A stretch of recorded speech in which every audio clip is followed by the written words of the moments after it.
Hello students, मैं हूं doctor ज्योति आचार्य। Company law के इस नए वीडियो लेक्चर में आपका स्वागत है।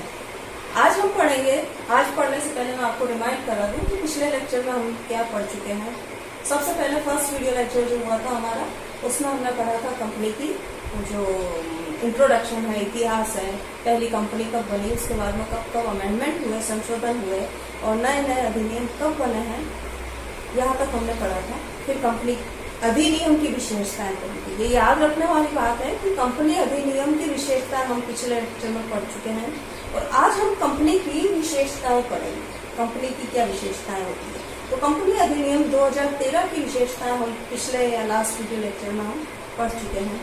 आज हम पढ़ेंगे कि कंपनी की प्रकृति क्या होती है, किस तरह से कंपनी का तात्पर्य होता है, कैसे इसका निर्माण होता है। तो कंपनी की प्रकृति, nature of company, nature of company. इसमें हम कंपनी का मीनिंग पढ़ेंगे, कंपनी का परिभाषा पढ़ेंगे, कंपनी का अर्थ पढ़ेंगे। सबसे पहले मैं आ जाती हूँ कंपनी की परिभाषा पे आ जाती हूँ। परिभाषा से पहले मैं आपको बता दूं कि कितने संगठन होते हैं। संगठन के प्रारूप जो होते हैं वो कई तरह के होते हैं। कल भी मैंने आपको बताया था। संगठन के प्रारूप में जैसे एकाकी संगठन होता है, साझेदारी संगठन होता है, उसके बढ़ करके जो संगठन बनाया जाता है वो कंपनी संगठन बनाया जाता है। तो कहने का मतलब ये कंपनी एक प्रकार का संगठन है। अब कंपनी की परिभाषा क्या है, व्यवस्थित परिभाषा होनी जरूरी है। आपको एक परिभाषा याद करनी बहुत जरूरी है। आप कंपनी अधिनियम 2013 की परिभाषा एक याद करें, वो मैंने आपके यहाँ पर लिख दी है। वो कंपनी की परिभाषा क्या है, कंपनी से आशय किसी ऐसी कंपनी से है जिसका इस अधिनियम के अधीन, इस अधिनियम से हमारा क्या मतलब है, कंपनी अधिनियम 2013, इस अधिनियम के अधीन अथवा पूर्ववर्ती किसी भी विधान के अंतर्गत समावेलन हुआ है। ये परिभाषा याद करने से आपको क्या फायदे मिलेंगे मैं आपको नेक्स्ट में बताऊंगी। कहने का मतलब यह है कि यह अधिनियम 2013 है, कंपनी अधिनियम 2013 है। कंपनी अधिनियम 2013 के अंतर्गत या इससे पहले किसी भी विधान के अंतर्गत, उससे पहले का विधान 1956 हो सकता है, उससे पहले का भी हो सकता है, तो उसमें भी अगर किसी भी विधान के अंतर्गत समावेलन हुआ हो तो वो क्या कहलाती है, कंपनी कहलाती है। बिना समावेलन के कंपनी प्रारूप में नहीं आ सकती है, इसलिए किसी भी कंपनी का समावेलन करवाना अनिवार्य होता है। इसको आप इंग्लिश में पढ़ना चाहेंगे, देखिए सेक्शन 220 के अंतर्गत इसकी डेफिनेशन दी गई है। किस सेक्शन में, कंपनी अधिनियम 2013 के धारा 220 में इसकी परिभाषा दी गई है। वो किस तरह से दी गई है, देखिए आप, company means a company is corporated under this act और under any previous company law. यही बात है, सेम है। तो ये कंपनी अधिनियम की ये परिभाषा इसके सेक्शन के साथ में याद कर लें आप, ज्यादा अच्छा रहेगा। इसके बाद में एक और डेफिनेशन है जो मेरी फेवरेट डेफिनेशन है, हैने की डेफिनेशन है। हैने ने जो कंपनी की परिभाषित किया है वो बहुत अच्छा परिभाषा दी है उसकी। आप देखिए, कंपनी से आशय विधान द्वारा निर्मित ऐसे कृत्रिम व्यक्ति से है जिसका पृथक अस्तित्व तथा अविच्छिन्न उत्तराधिकार होता है और जिसकी एक सार्व मुद्रा होती है। हैने ने परिभाषा दी है, वो पहले ही दे दी थी। जब हम 1956 में पढ़ते थे तब भी प्रोफेसर हैने की परिभाषा हुआ करती थी। और अभी 2013 में क्या चेंज आया है थोड़ा सा मैं आपको बाद में बताती हूँ, लेकिन ये परिभाषा आसान परिभाषा है, याद करने लायक परिभाषा है।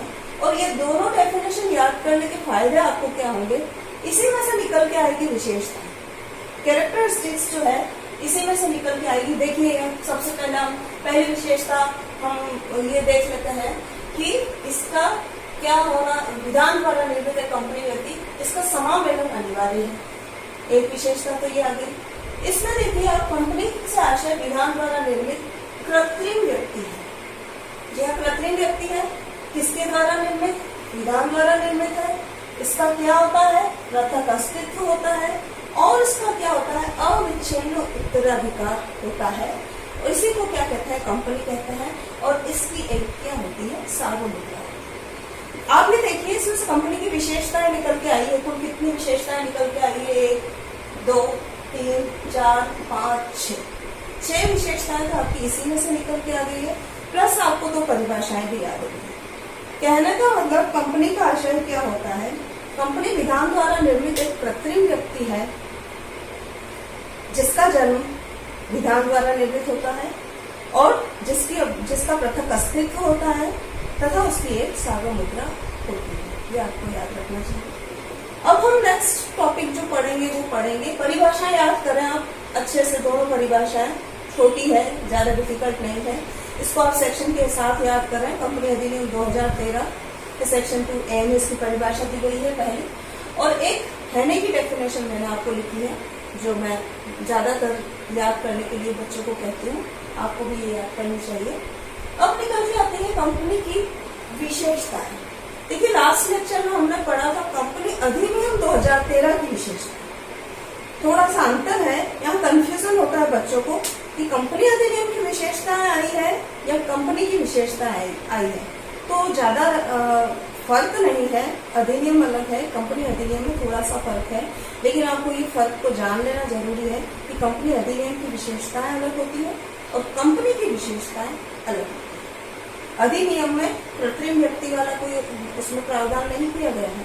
कंपनी में कृत्रिम व्यक्ति, अविच्छिन्न उत्तराधिकार, पृथक वैधानिक अस्तित्व, कई सारे प्रोविजंस हैं, उसको हम पढ़ेंगे। तो कंपनी की विशेषता इम्पोर्टेंट टॉपिक है, ये अच्छा टॉपिक है, इंटरेस्टिंग टॉपिक है, आप इसे जरूर पढ़ें। इसका पहले हम ले लेते हैं कि कंपनी क्या है? एक समावेलित संस्था है। बिना समावेलन के कंपनी का निर्माण नहीं होता है। चाहे कोई भी कंपनी हो, उसका कंपनी अधिनियम के अंतर्गत समावेलन करवाना अनिवार्य होता है। समावेलन किस प्रोसेस से होता है? कंपनी अपने अस्तित्व में तभी आती है जब उसका समावेलन हो जाता है। समावेलन कैसे होता है, किसके द्वारा करवाया जाता है, हम नेक्स्ट चैप्टर में पढ़ेंगे। अभी आप विशेषताओं में सिर्फ ये पढ़ें कि कंपनी क्या है, एक समावेलित संस्था है और बिना समावेलन के कंपनी अपने अस्तित्व में नहीं आ सकती। सेकंड पॉइंट है हमारा व्यक्ति या व्यक्तियों द्वारा समावेलित। कंपनी जो का समावेलन जो है किसी भी व्यक्ति या दो से अधिक व्यक्तियों द्वारा समावेलन करवाया जा सकता है। व्यक्ति कौन हो सकते हैं? प्राकृतिक भी हो सकते हैं, कृत्रिम भी हो सकते हैं। अब यहाँ हमें समझना चाहिए कि प्राकृतिक व्यक्ति कौन होंगे, कृत्रिम व्यक्ति कौन होंगे।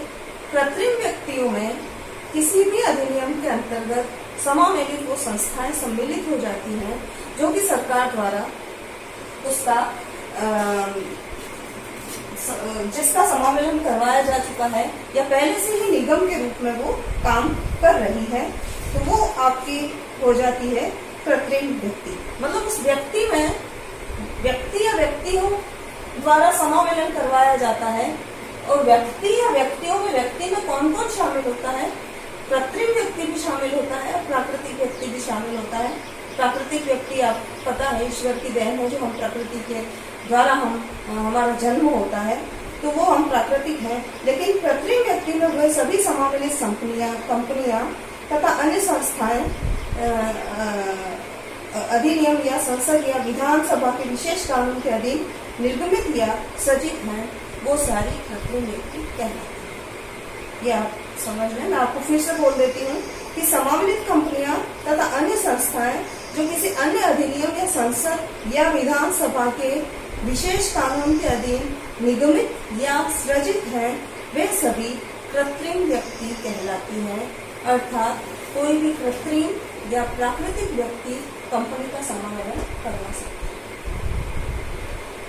किसी भी कंपनी को चलाने के लिए अभिदाता होना जरूरी है, सब्सक्राइबर होने जरूरी होते हैं। सब्सक्राइबर कितने होने चाहिए? सब्सक्राइबर की संख्या मैं बता दूं आपको।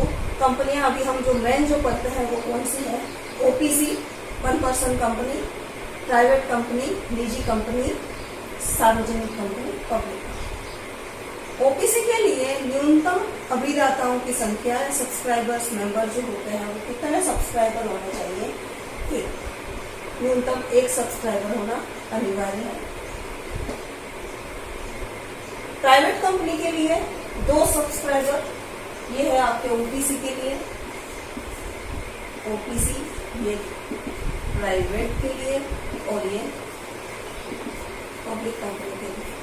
पब्लिक कंपनी के लिए 7 सब्सक्राइबर होने चाहिए, प्राइवेट कंपनी के लिए न्यूनतम 2 सब्सक्राइबर होने चाहिए और ओपीसी के लिए न्यूनतम 1 सब्सक्राइबर होना जरूरी है। आगे देखिए, अब सदस्यों की न्यूनतम एवं अधिकतम संख्या कितनी होनी चाहिए किसी भी कंपनी के लिए। कंपनी का समावेलन करवाया जाता है और उसके बाद में कंपनी में जो सदस्य संख्या होती है, वो सदस्य जो होते हैं जो कंपनी के सीमा नियमों पे प्रारंभिक हस्ताक्षर जो करते हैं, वो ही प्रारंभिक अभिदाता जो होते हैं जो हस्ताक्षर करते हैं, वो ही कंपनी के प्रारंभिक सदस्य कहे जाते हैं। तो ये प्रारंभिक सदस्यों की संख्या कितनी होनी चाहिए, सदस्यों की न्यूनतम एवं अधिकतम संख्या मैं आपको बता दूं। एक व्यक्ति कंपनी में न्यूनतम एवं अधिकतम संख्या 1 तक सीमित होती है। एक व्यक्ति में सदस्यों की न्यूनतम एवं अधिकतम संख्या 1 व्यक्ति तक ही सीमित होती है। निजी कंपनी के लिए कम से कम 2 सदस्य होने चाहिए। प्राइवेट कंपनी अगर को उसमें समावेलन करवाया गया है तो कम से कम 2। देखिए, ओपीसी भी प्राइवेट कंपनी ही होती है। जो 1% कंपनी होती है वो भी प्राइवेट कंपनी ही होती है, वो पब्लिक कंपनी नहीं होती है। लेकिन ये प्राइवेट कंपनी, एक व्यक्ति कंपनी के लिए न्यूनतम सदस्य संख्या होनी चाहिए 1, प्राइवेट कंपनी के लिए न्यूनतम सदस्य संख्या होनी चाहिए 2 और अधिकतम संख्या होनी चाहिए 200। पब्लिक कंपनी के लिए न्यूनतम सदस्य संख्या होनी चाहिए 7 और अधिकतम सदस्य संख्या पर कोई प्रतिबंध नहीं है। कितने भी सदस्य हो सकते हैं किसमें, पब्लिक कंपनी के लिए या सार्वजनिक कंपनी के लिए। ये क्लियर है आपका यहाँ तक। ओपीसी प्राइवेट कंपनी है, ओपीसी प्राइवेट कंपनी नहीं हो सकती है। ओपीसी की न्यूनतम सदस्य संख्या 1, अधिकतम भी 1। प्राइवेट कंपनी की न्यूनतम सदस्य संख्या 2, अधिकतम 200। पब्लिक कंपनी की न्यूनतम सदस्य संख्या 7 और अधिकतम पर कोई प्रतिबंध नहीं है, कितनी भी हो सकती है। नेक्स्ट जो विशेषताओं में पढ़ेंगे, विधान के अधीन निर्मित कृत्रिम व्यक्ति। अगर आप नोट कर रहे हैं तो ये पॉइंट को आप नोट कर लें, एक के बाद एक पॉइंट को नोट करते जाएं। विधान के अधीन निर्मित कृत्रिम व्यक्ति, इसको व्यक्ति भी कहा है, इसको कृत्रिम भी कहा है। क्यों कहा है व्यक्ति, दोनों चीज को हम पढ़ेंगे। पहली चीज तो आती है, इसको कृत्रिम व्यक्ति क्यों कहा है, प्राकृतिक क्यों नहीं। क्योंकि प्राकृतिक व्यक्तियों का जन्म जो है, विधान के जन्म जो है ईश्वर के द्वारा होता है। जन्म देने वाला ईश्वर है, जन्म भी वही देता है, मृत्यु भी वही देता है। लेकिन कंपनी का जो जन्म और मृत्यु होती है वो विधान के अधीन होती है। तो कंपनी अधिनियम 2013 अभी हम पढ़ रहे हैं, जैसे मान लीजिए या पहले किसी भी अधिनियम के अधीन किसी कंपनी का जन्म हुआ है तो वो कृत्रिम व्यक्ति कहलाता है। अब हम इसे व्यक्ति क्यों कहते हैं, देखिए, हम इसे कोई भी कंपनी को छुआ नहीं जा सकता, देखा नहीं जा सकता, महसूस नहीं किया जा सकता, इसका कोई दिल नहीं होता, लेकिन फिर भी इसको हम व्यक्ति कहते हैं। क्यों कहते हैं, क्योंकि व्यक्ति जो है, व्यक्ति पर किसी भी प्रकार का केस किया जा सकता है, व्यक्ति के नाम से जमीन खरीदी जा सकती है, व्यक्ति के नाम से संपत्ति खरीदी जा सकती है। इसी तरह कंपनी के नाम से भी संपत्ति खरीदी जा सकती है, जमीन खरीदी जा सकती है, संपत्ति बेची जा सकती है। कंपनी की जो संपत्ति होगी वो बेची भी जा सकती है। कंपनी पर केस किया जा सकता है, वाद किया जा सकता है, और कंपनी के नाम से भी किसी पर वाद किया जा सकता है। मतलब एक व्यक्ति की तरह ये काम करती है, कुछ काम एक व्यक्ति की तरह करती है, इसलिए इसको कृत्रिम व्यक्ति कहा जाता है। यह एक कल्पना मात्र है, यह कंपनी जो है विधान की कल्पना मात्र है, लेकिन फिर भी यह वास्तविक व्यक्ति की तरह काम करती है, इसलिए इसको कृत्रिम व्यक्ति कहा जाता है। नेक्स्ट आएगा पृथक वैधानिक अस्तित्व। पृथक वैधानिक अस्तित्व का मैं अभी आपको बहुत थोड़ा बताऊंगी, बाद में हम केस के साथ में इसको पढ़ेंगे, क्योंकि ये अलग सिद्धांत है। इसको हम एक सालोमन एंड सालोमन वाले केस में अलग से पढ़ेंगे, डिटेल में पढ़ेंगे। अभी आप ये समझ लें कि कंपनी का अपने सदस्यों और संचालकों से पृथक अस्तित्व होता है।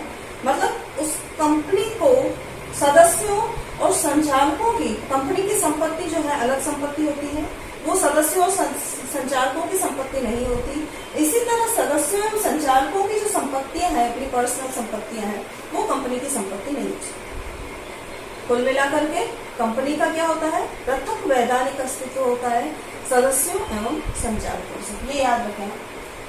कंपनी का स्थायी अस्तित्व होता है। स्थायी अस्तित्व क्यों होता है? कंपनी कभी नहीं मरती। चाहे ऐसा कहा जाता है कि कंपनी पर हाइड्रोजन बम भी गिरा दिया जाए। पहले कहा गया था कि कंपनी की मीटिंग चल रही थी और युद्ध के दौरान शायद कंपनी के सभी सदस्य मारे गए, लेकिन फिर भी कंपनी का समापन नहीं हुआ। वो कंपनी के सदस्य के चले जाने के बाद कौन जो उसका उत्तराधिकारी होगा वो उसका सदस्य कहलाएगा। इसलिए कंपनी का समापन एवं इसका जो जन्म है दोनों विधान के अधीन होता है। इसको हाइड्रोजन बम भी नहीं मार सकता या कोई भी व्यक्ति इसको खत्म नहीं कर सकता।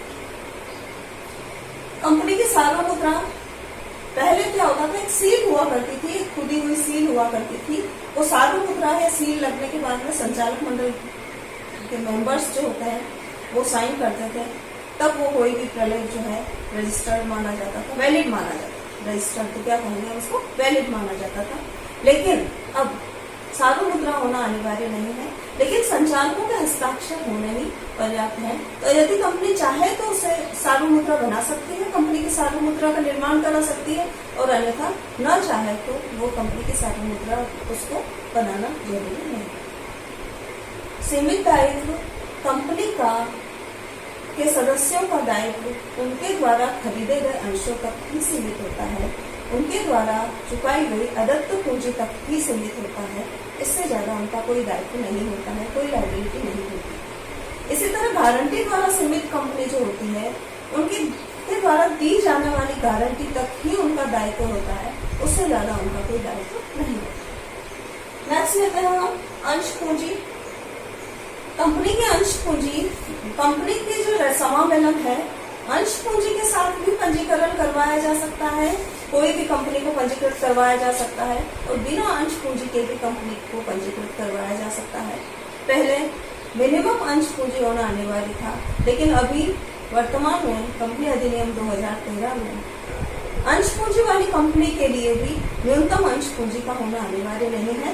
न्यूनतम अंश पूंजी नहीं भी हो तो भी पंजीकृत करवाई जा सकती है और बिना अंश पूंजी वाली कंपनी को तो पंजीकृत करवाया ही जा सकता है। एक चीज ध्यान रखने वाली बात है कि ओपीसी के लिए जो न्यूनतम अंश पूंजी होनी चाहिए, जो न्यूनतम क्या अधिकतम अंश पूंजी कितनी होनी चाहिए, सिर्फ 50 लाख। 1% कंपनी के लिए 50 लाख तक की अंश पूंजी होना क्लियर। आज हमने विशेषताएं, नेक्स्ट और भी विशेषताएं हैं उसको हम नेक्स्ट लेक्चर में पढ़ेंगे। आज हम 10 विशेषताओं के बारे में ही चर्चा करेंगे। इसे आप समझें, नहीं समझ में आए तो आप फिर से इसको लेक्चर को देख सकते हैं। तो आज हमने क्या पढ़ा, कंपनी की परिभाषा में कंपनी अधिनियम 2013 सेक्शन 2B20 की डेफिनेशन हमने पढ़ी है, कहने की डेफिनेशन हमने पढ़ी है, बाद में विशेषताएं पढ़ी है, विशेषताएं 10 विशेषताएं पढ़ी है, जिसको आपको मैं उम्मीद करती हूँ कि आपको समझ में आ गया होगा। नेक्स्ट जो विशेषताएं हैं उसको हम कल पढ़ेंगे। Thank you.